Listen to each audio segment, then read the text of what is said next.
even though I've been having a lot of technical trouble today. Don't mind me, please.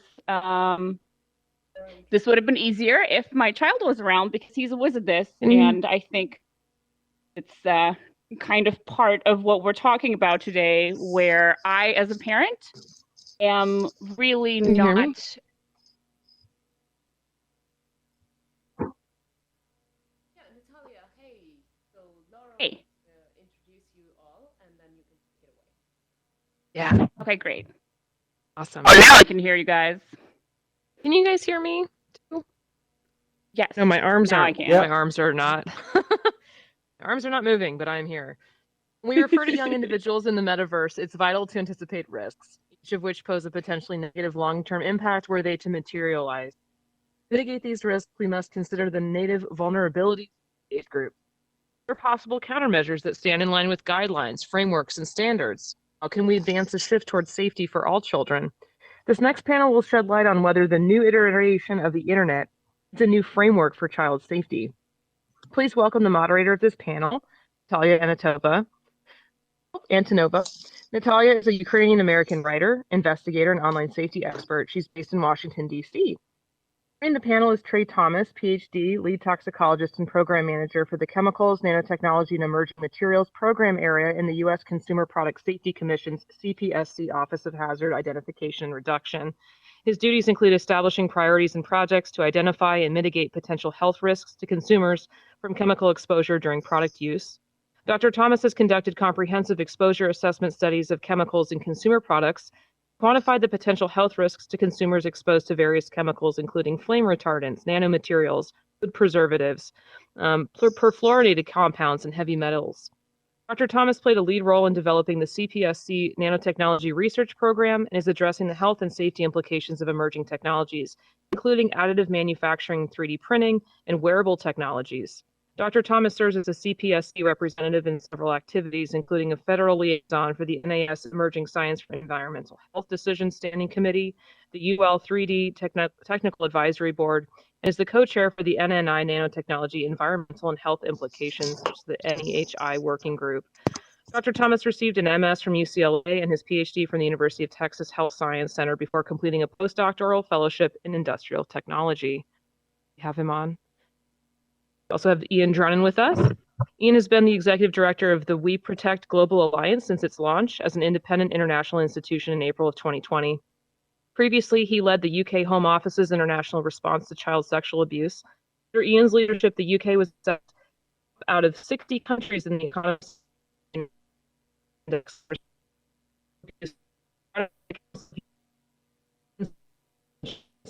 Abuse. Prior to this, Ian worked in national security, foreign policy, and counterterrorism roles in the UK civil service and diplomatic service. He is currently also co-chair of the executive committee of the Global Partnership to End Violence Against Children, vice chair of the BRAVE movement, a survivor-centered global movement fighting to end childhood sexual violence. And finally, we have Dave Wright joining us, CEO of the Southwest Grid for Learning Trust and director of UK Safer Internet Center, the National Awareness Center and part of the European InSafe Network. David has worked extensively in online safety for 20 years with children, schools, and wider agencies. He advises several governments, organizations, and industry partners on online safety strategy and policy. Has been appointed as an expert child online protection advisor to the UN ITU. David has presented at conferences nationally and internationally. He's a member of the UK CIS and the Twitter Trust and Safety Council. David has recently been invited to be a member of the World Economic Forum's Global Coalition for Digital Safety. Thank you all for joining us. And Natalia, I'm going to hand it off to you. Okay, thank you. Can everybody hear me? Yep. Great. Okay, awesome. Well, as the panel moderator, I already have questions for you guys because here I am having a bunch of technical difficulties, as you all might have noticed. Just moderating my first ever panel in VR, and I literally couldn't do it. Well, I ended up doing it somehow, but I would have done much better if I had my child with me, right? So I, as the adult, am frequently unable to navigate my own, experience in VR, and I am frequently relying on a sixth grader to basically help me out and help his old mom out. And I'm only I'm 38, but I feel ancient when I do VR, I have to say.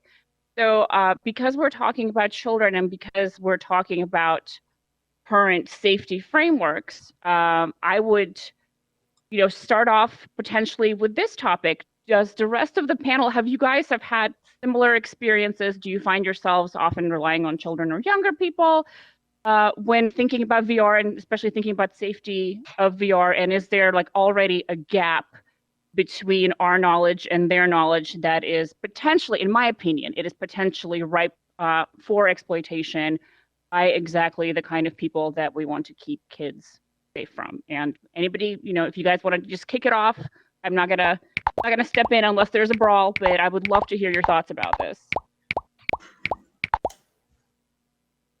Perhaps I'll offer a response to that, Natalia. I think if you can mostly hear me, okay. I can hear you just great. Excellent. Always has it been the case, hasn't it? I think that the description or the sort of situation that you describe, if we go back to 2001, when Mark Prensky coined that expression, digital natives and digital immigrants, I think all he was trying to do in that particular context was to describe exactly the same thing. So the world that children inhabit is entirely natural and normal to them, whereas adults, I think the concept was trying to articulate, adults had to learn to adapt to it, essentially. The challenge that we have, and quite quickly indeed, we see all sorts of problems with that analogy. I think there's digital natives and digital immigrants, predominantly because we see so many adults using that as an excuse around why they shouldn't engage. And this is just their world. It's a natural thing for them to do, and so hence disengage. And so the thing that we are really concerned with that, and we see all the time, is that all that does is it confuses children's confidence with their capability. Yes, children are massively fearless when it comes to technology. I don't think they necessarily have the fear that many adults do in terms of navigating and trying different things out. But like I say, it confuses confidence with capability. They are still children. They still don't have the cerebral apparatus in order to understand and to assimilate necessarily risk. And so by essentially disengaging, presents children with the opportunities to go and do and encounter all sorts of different issues and harms that they inevitably will do. So, this is just the latest reincarnation of new technologies that children will inevitably explore in a fearless manner. But I would encourage all adults to please don't confuse don't confuse confidence with capability. I think that is excellent. That is an excellent point. And does anybody have anything to add to that? Yeah, I mean, I just so this is Ian, and just to add to David's point, which I completely agree with. I think what you're seeing with virtual reality, extended reality, augmented reality is you are looking at a more immersive environment, and that means that children are going to get more and more involved in the space. And going right back to when someone first realized that you could get more engagement with movies when they darkened the room and you put a big screen up. People get into that world, they become involved in that world, and if something unpleasant is happening in that world, if they are being traumatized or hurt or abused in that world, it feels harder to escape. And we're seeing that now with people having the internet in their pocket in the form of a smartphone. I think as VR technology becomes more ubiquitous, and that is definitely the trend that we are seeing as devices become more affordable and technologies become more diverse. I think we need to we need to recognize that that extra level of potential trauma in that environment, and ensure children have the right tools and support to be able to navigate that. Yeah, I think that's yes, please. Sorry, did I interrupt somebody? This is Trey. Can you hear me? Yes. Hello. Yes. Hello, and I just want to say one thing coming from the commission. These views are mine and not necessarily those of the Consumer Product Safety Commission. But yes, and I wanted to support the comments of my fellow panelists that it's critical that we protect children. They tend to be a more vulnerable population. Their bodies are rapidly developing, and I think one interest of an area of interest is using VR for education. And so not only do we anticipate children using it for recreation or gaming and so forth, but also these applications involving education.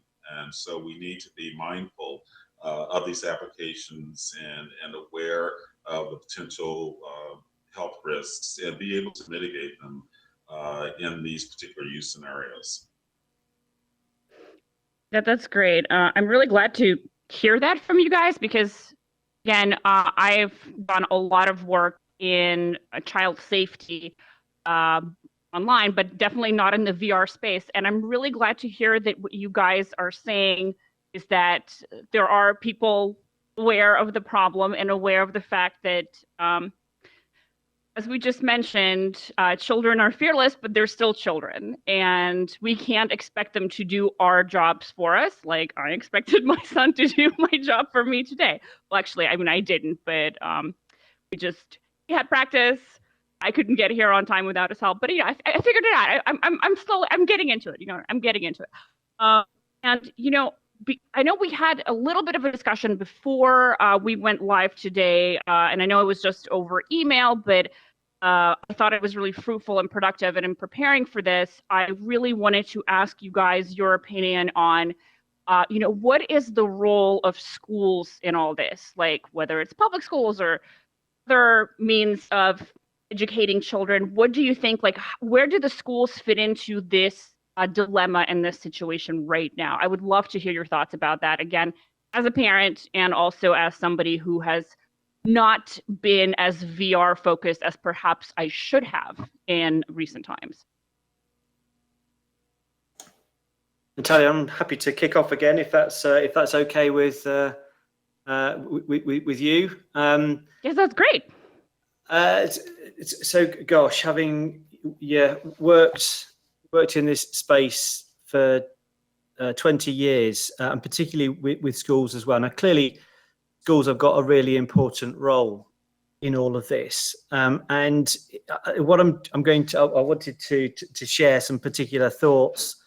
Is really just the conclusions from a massive project that we've been involved with, and I think collectively we've invested, and when I say we, I mean as a society, we've invested a lot in protecting children and educating children online for 10, 15 or so years through formative education, but yet children are still evidently encountering harm, and so despite all that effort, where are we going wrong? Was the questioning, the challenging of ourselves. So the very fact that we're standing here, we're virtually collective here talking about new technologies. We haven't really yet solved the harm that children encounter online generally, and so you can ask this question: well, why is that? And it was actually, there was a UK campaign now some 7-8 years ago called Dare to Care, and the UK sadly had a number of child sexual abuse scandals, and one of them during one of these particular campaigns had one of these victims who at the time was 14, and one of the questions that she was asked was, when she was a victim, when she was 14, did you not do this in terms of exploitation? Did you not do this at school? And the response was, yes, it did, but I didn't think it applied to me. And that was kind of one of these light bulb moments for us, is that if we look at much of the attention and the programs that we have, they really are focused and center around the harms that children encounter online. So if I may kind of describe a sort of a school hall a little bit like this, but in a physical sense, and you'll have a whole year group of children, 300, 400 children sort of wheeled into a school hall. They're shown a video and then they're wheeled out. It's like a conveyor belt of children. A manufacturing approach to online safety. They're shown a video, and that video often depicts exploitation, often extreme exploitation. And I think on the premise that, well, if we show children what harm looks like, they'll be able to recognize it and avoid it. And that was typically what we've seen. Now, I don't know about you, but if you think about when you learned to drive a car, you merely didn't sit down and watch films of car crashes. So therefore, well, if I can understand what a car crash looks like, I can avoid it. We evidently do not learn like that. And so that brings us back to the comment that this sad, the tragic circumstance of this victim kind of describes is that, well, if they can't see themselves in circumstances, then nothing really more than the whole approach, the focus on the harm is nothing possibly more than education. Now, please don't mistake me. I do think that there is a role for showing children where exploitation and what harm may well look like, so they can have more of an understanding and sensitivity, but it does not and will not work on its own. And we don't take the same approach with any other kind of areas of the curriculum in terms of skills, whether it's maths or literacy. We don't focus on the harms that children will encounter on the premise that they'll be able to recognize it and avoid it. So it's much more, I think, around which we need to turn things on their head. And, again, from a VR, from new technologies perspective, the very much the same thing applies as well. So what are the skills that children at each and every age group should have? What should they be able to do, rather than telling them what they shouldn't be able to do? And we will get so much further forwards in terms of understanding what those digital skills and competencies, being in the same way we do with maths and through assessments in every other curriculum subject area. We look at the sorts of things that they're capable of doing and then try to teach them those particular skills rather than the opposite way around. So clearly schools, in summary, yes, they clearly have a role in terms of formative education, but it's the sorts of things in terms of what does the curriculum look like around digital skills and competencies. And so I will just name check the project that we've been involved with, we've built, which is projectevolve.co.uk. It's entirely free to use, and it's actually got inbuilt assessment mechanisms into it. And it builds on top of what is a competency framework that the UK government published back in 2018 that starts to describe those digital skills and competencies at every age group that children should have. So, like I say, the whole thing turns education, formative education, on its head, which is where I very much think that we should be going for generally for all children. Thank you so much. That is, I would like that. I would like that in a speech. I would actually frame a lot of what you just said. Personally speaking, I would love to hear more from the rest of you about this. But I thought that was really inspiring and really cool. Sure, this is Trey. Go ahead, Trey. No, and from my perspective, again, we focus a lot on the the technical aspects, the actual products that are being used. And I think what's interesting at this time is that we see a number of new technologies that are coming into the home and schools. For example, 3D printing, and we see this adoption in schools where we're literally able to print out products. The internet connected products, and of course, as we're talking about our virtual reality. And I think that all of these new technologies can augment the educational experience. But I think as with any technology, we need to be able to understand it, to be able to use it as effectively as we can and as safely. So part of that is to understand the potential hazards with the technology, and again, thinking more of the physical devices that may be used, and provide instruction to those, and since we're talking specifically about schools, and again, we've seen this with 3D printing, where they've asked, how can we ensure that we use these devices safely? What are the safety protocols and indications? So I think understanding the technology, understanding the risks, and I'll continue to say that because that is such a key, and the potential risks. And then identifying safety strategies so that children can use them and are aware and are trained. And I think this is an opportune time too, is to teach our children about safety, how to safely use all these new technologies, and inform them. And but yet at the same time, as parents, as educators, understand the responsibility to oversee. Children oftentimes cannot read the instructions and so forth. So it is the responsibility of those who supervise these children, whether they're in the home or in the school, to ensure and to monitor, to make sure that and so it requires them to have the knowledge of these, of the safety protocols, and ensure that these products are being used safely. Thank you so much for that. And I love the connection that you made to 3D printing, because that is also something we don't talk enough about. And yeah, it's a good it's a different way to think about this. And of course, as always, if you guys want to add to it, please. I love this discussion. I love where we're going with this. So I just add one more point on that. I mean, I think it shouldn't all be down to the child user or even to their parents or caregivers to take responsibility for ensuring this is a safe environment that they're using. I mean, when I was doing some preparation for this event, I came across a study from Manchester University, which quoted 29% of female users and 21% of males in immersive social XR environments were the targets of harassment. And I think so you've got a sense of the problems you're finding in terms of other forms of online harms already, when the environments aren't even sort of being that widely used. And so I think for me, that was a bit of a wake-up call in terms of what needs to be to ensure that it is as easy as possible to report when abuse takes place, first of all. So you don't have to log out and fill in a form on a website or anything like that, that it's extremely easy and user-friendly. But also that we're not relying on user reporting, because what we know around child sexual abuse and exploitation of all kinds, whether it's online or offline, is that there tends to be a lag for people to report it or talk about it, if they ever do at all.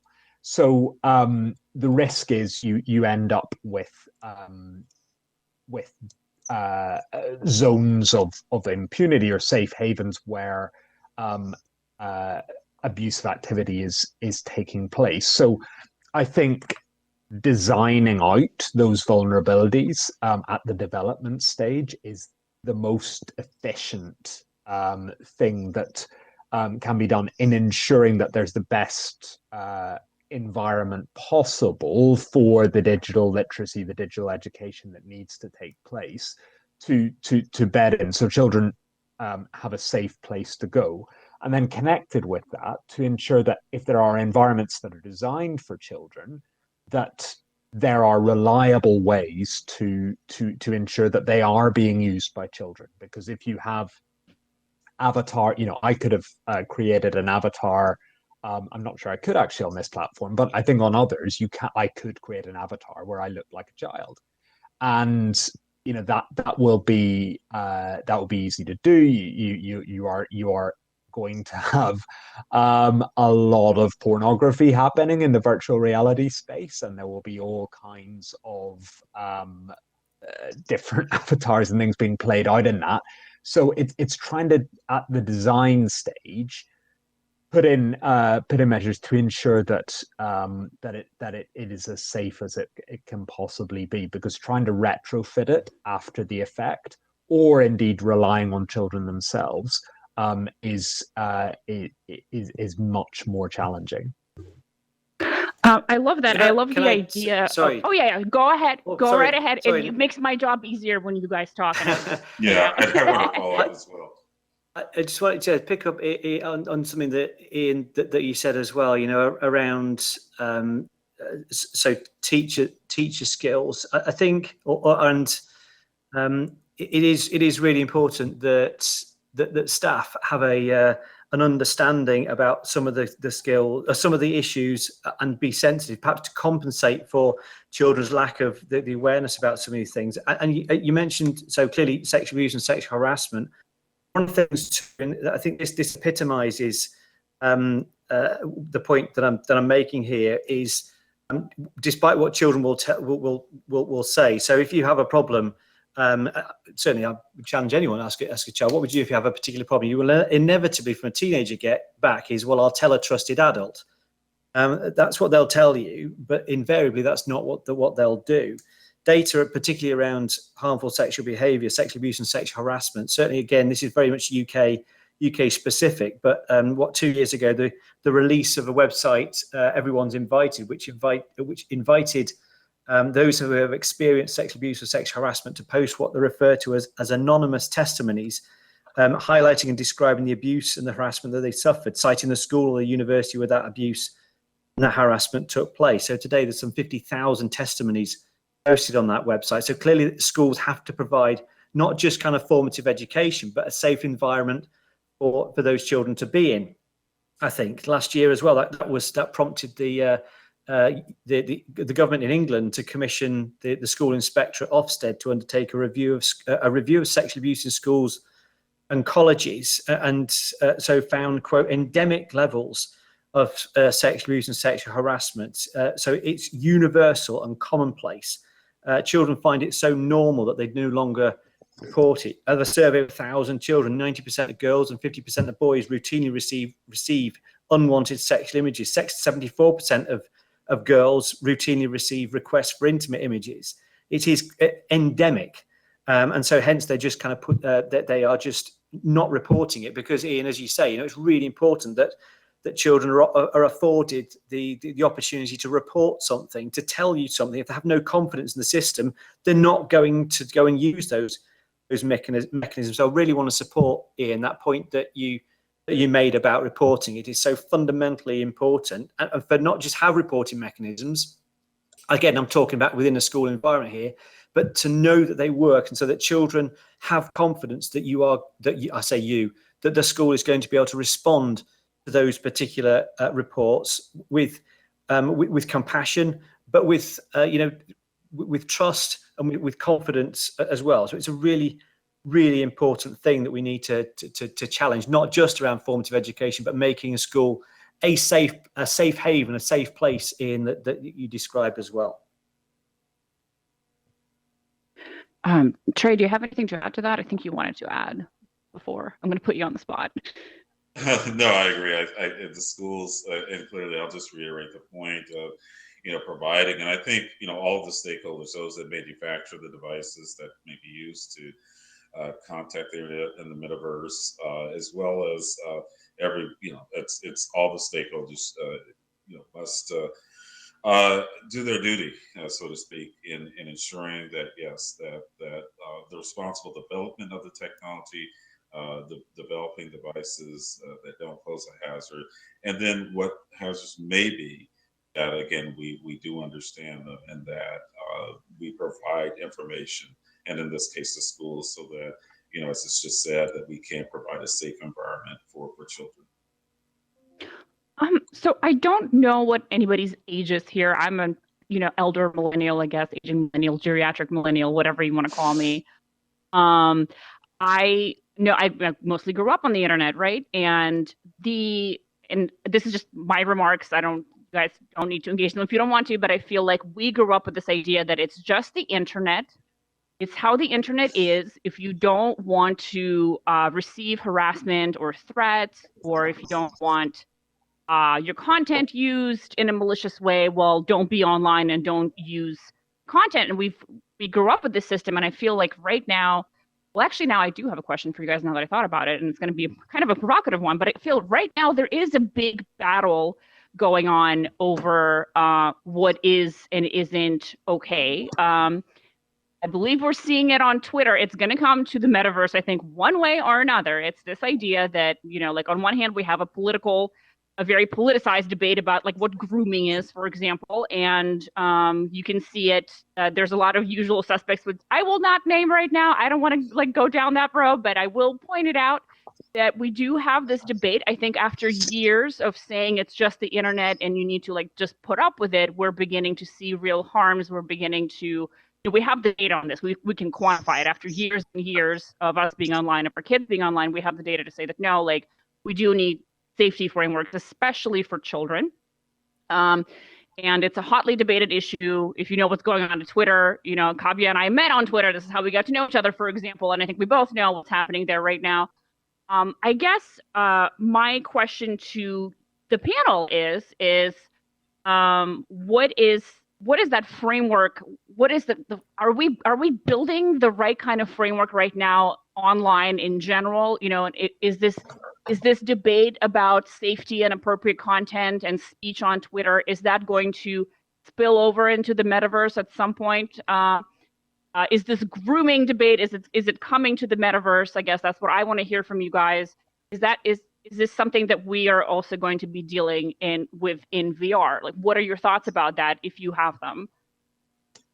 I can kick off on this one. I think we're looking at the particular form of online harm that we focus on around child sexual abuse. We have developed response frameworks at national level and at transnational level that set out the kind of capabilities that are required to address this issue. And I think it goes way beyond the kind of normal go-tos. You've got absolutely education needs to be in there.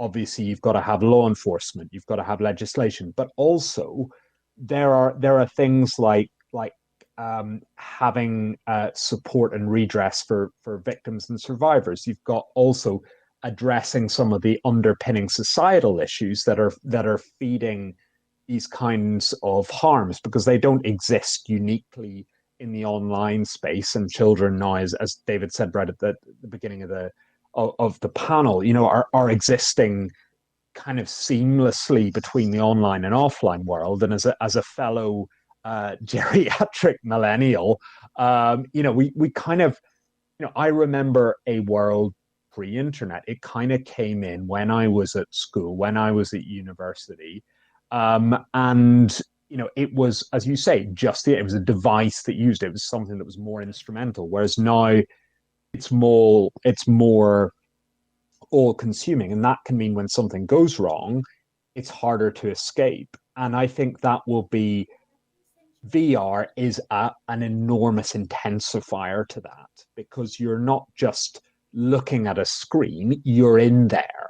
And so if something traumatic happens, it will feel much more like, and that's without even looking at haptics and some of the hardware that could mean that's an even more intense level of trauma and experience that you're going to have there. And I think also what you've also got to sort of move this out into sort of away from the sort of North America and Europe. You're looking at country regions like in Africa and Latin America, Southeast Asia, where technology is leapfrogging. So they are going to get to virtual reality much quicker, and without these kind of intermediary stages. So you're going to get kids who are thrown in at the deep end without any kind of support or safeguards in place. So I think for us as a global community, we really do need to start thinking of thinking of the internet as an integral part of our lives, the digital world as an integral part of our lives, that's only going to increase. You look at the huge sums that Meta are investing into this. It is going to happen, and it's up to us at the moment. Now it's being shaped to ensure that it's a positive, beneficial, enriching experience, rather than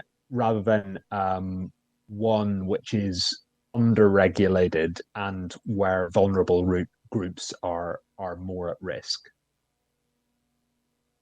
Back to you. Actually, I have if does anybody want to add to this? I do have a question. I have the question from the audience for Trey specifically, but I would love to hear more thoughts about what we're now discussing as well. So hopefully we'll have time to address both. Okay, I was going to add.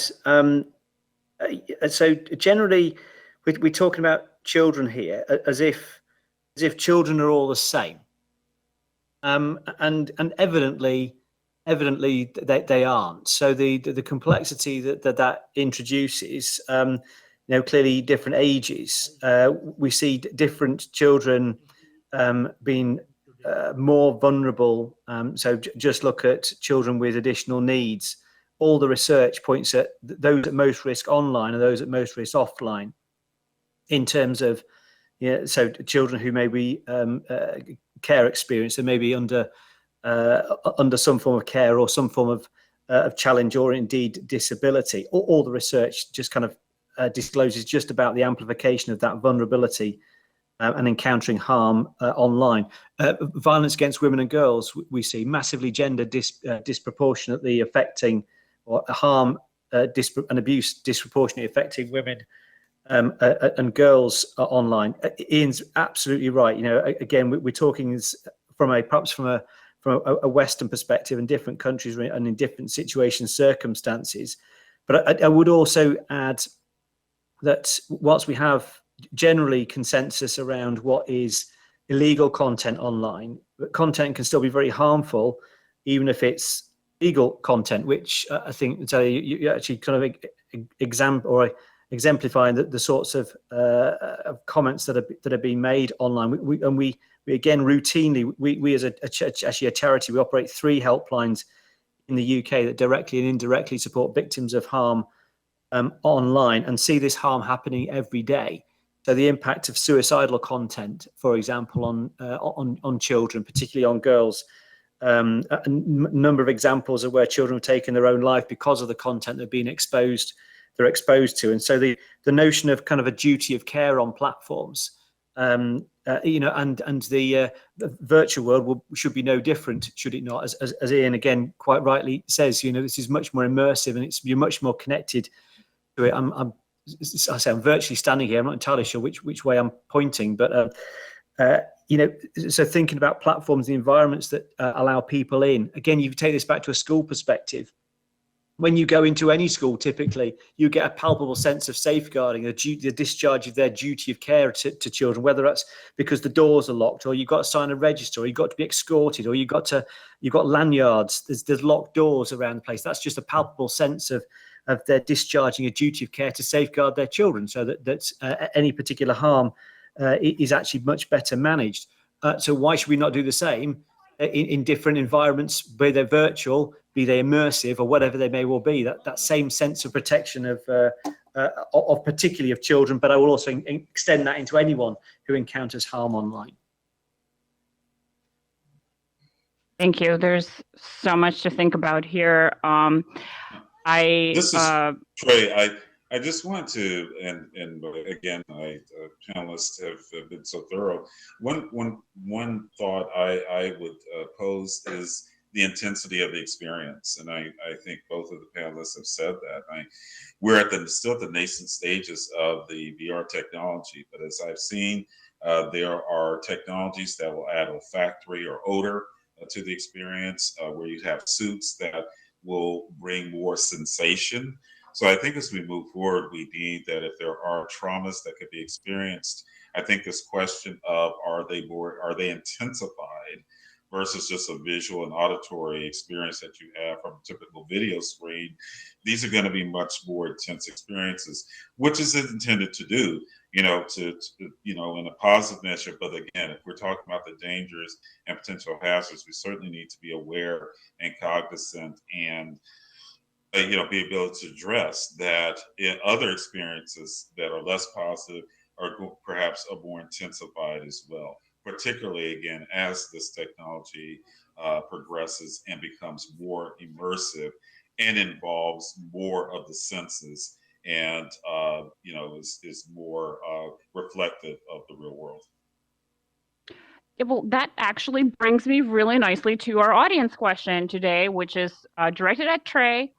And Trey, we would really like to know, just from your perspective, considering the kind of work you do, what about hardware safety? How do we go about ensuring hardware safety? What kind of legislation will we need in order to ensure it? Because I know that, again, I'm a big fan of VR and what it does. I think it can be a really positive experience. The fact that it's more intense can be extremely positive, right? I don't want to be a negative Nancy the entire time I'm up here, but at the same time, we do have these issues of this technology becoming even more immersive, even more interesting, cooler, but also potentially more dangerous. And just, if you could talk to us about hardware safety, I would really appreciate it. I think the audience would really appreciate that as well.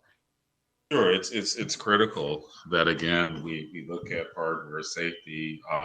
Again, we talked about particularly in cases of children, but also we're here to talk about children, but there are other vulnerable. One thing I wanted to point out: we've been surprised at the number of elderly. Again, this preliminary data, older folks were involved as well. So protecting many vulnerable populations, so specifically children. So I think with the hardware. Again, ensuring that there are safety standards, voluntary standards, and there are standards activities to first of all understand, this is a new and exciting technology, but there are new risks. It's immersive, and I heard an earlier panel they talked about risk-based. So I think of the application. So what type of use scenario are we talking about? Are we talking about a gaming where there's considerable activity where potentially you may run into objects or maybe physical hazards?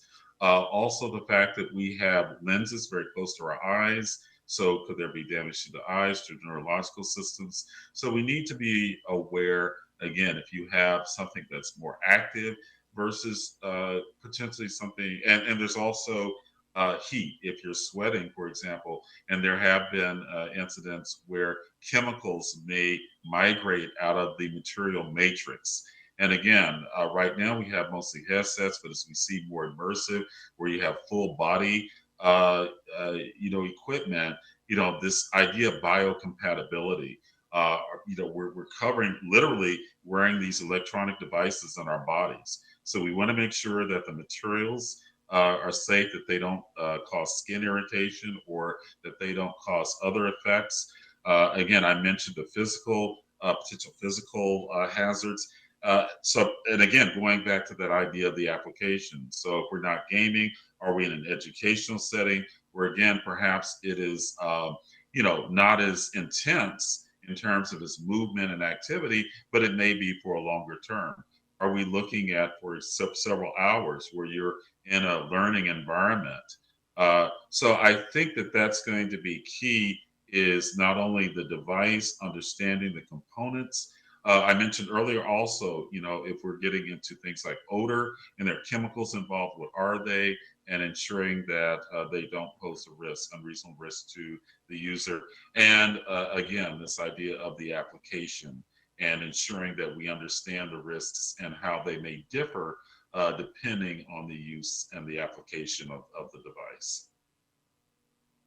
Thank you so much. Do we have any more thoughts from the other panelists about hardware in particular? I would love to hear your thoughts. Again, I'm so new to VR that anything helps. I'm sure there's people here as well that would love to hear your thoughts as well. I think it is the hardware really that's going to be making the difference. I think we've been so used to thinking in terms of screens and keyboards and a mouse, or a smartphone, a touchscreen. The new forms of hardware and how those develop and how those are purposed, it is going to, as I think Trey said, it's that intensifier, it's that difference in experience. We already know that trauma that is received by a screen in terms of the physical effect on the survivor can be as intense as the physical experience. I think if you start bringing in things like haptic suits or some of the other forms of technology that are coming through, and it is likely that pornography, adult pornography, are going to be some of the pioneers in terms of making money out of virtual reality. You also have, in terms of offenders around child sexual abuse, you have very committed and very ingenious people that again will be some of the first to be taking advantage of some of the hardware. So I mean, I think we need to be really alive to it. Things like childlike sex dolls, sex robots. These things sound like science fiction, but we are already sort of seeing these, and we need to ensure that the legislative frameworks are keeping pace with the development of the hardware that's coming into play. I think I would also. Sorry, Trey. I was going to ahead. it was just a really short contribution. Is if one thing that history's taught us is that children will inevitably use technology in ways that we'd not actually foreseen, and that always presents a challenge. So perhaps in ways as well that the technology was not designed to be used for as well. So I would merely counsel for a close and robust research to the conversations with children, try to identify in as soon as we can about how they do use technology, how they like to use technology. Like I said, but perhaps in ways that we never might have anticipated or indeed predicted. Right. Yes, one thing I want to point out, and my colleagues who are also engaged and to them, against the team effort, they talked about too the difference between screen-based, where perhaps a parent, or we talked about in the school, particularly as we related to the use by children, more easily see what's happening versus now in this virtual world. So I just want to quickly point out too that part of the discussion would be the ease in which parents, caregivers can monitor what children are doing in the virtual world, and the challenges of that. Certainly it's challenges even with our traditional screen-based technologies, but how can we ensure that again, parents and guardians are able to monitor their children if they wish to do so in this new virtual environment. So those are key questions that we have as well as we move forward. Thank you guys so much. This has been so informative. I'm sure for everyone here, and for me as a parent, and also as an investigator, I know we're almost out of time. I would just like to wrap this up by saying that, as a researcher and an investigator, a lot of my time has been spent investigating war crimes, for example. And in war crimes, we often speak of secondary trauma, because even though you're not getting blown up or shot at, you do see images and visuals that are extremely upsetting and horrifying, and you receive secondary trauma. And what I'm getting from this panel today, what I really got from this panel today, is the fact that for a lot of these challenges in terms of how we move forward with VR, we're not going to be dealing with secondary trauma. We are likely to be dealing with just like primary trauma. And that's, I hate to wrap it up on a negative note. I am still very much excited about the technology and the opportunities it offers. I mean, the fact that we're all gathered here is already, for me, is exciting, and it's a really big step forward. but primary trauma and secondary trauma, hardware safety aspect of it, and the fact that, again, children are brave, but they're still children, and we need to watch out for them and have a really, really robust framework in place, including a robust legal framework in place for how we move forward with this technology. That is the takeaway that I have from us today. Thank you so much for joining me. Thank you so much for sharing your thoughts, and thank you to Kavya for having me host this. Thank you. Thank you, everyone. Thank you. Thank you, Natalia, for making time and persisting through these technical challenges. I really appreciate you experiencing this, your experience, determine all of your experiences and the decisions you make for legislation, children, technology, policy, technology. You for there and I think we are. So right about now, let's take about 30 minutes lunch break for our team to refresh of us also and we back at sharp 13:50, which is 1:50 ST, and we get back to a shared responsibility safeguarding young generation. Thank you, everyone. 30 minutes.